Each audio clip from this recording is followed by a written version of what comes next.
প্রতিযোগিতা, সাংস্কৃতিক ও পুরস্কার বিতরণী অনুষ্ঠানে আব্দুল মোমিন মৈশানের সভাপতিত্বে প্রধান অতিথি হিসেবে ছিলেন বুড়িচং উপজেলার সাবেক চেয়ারম্যান ও বুড়িচং উপজেলা বিএনপির সভাপতি এটিএম মিজানুর রহমান। প্রধান আলোচক হিসেবে ছিলেন বাংলাদেশ সংবাদ সংস্থার chief reporters advocate Didarul Alam.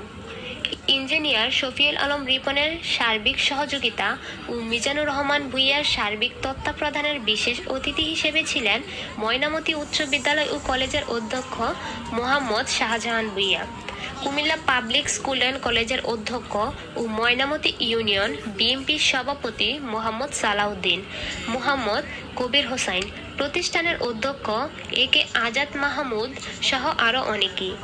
এতে সঞ্চালনা করেন সহকারী শিক্ষক নয়ন পাল।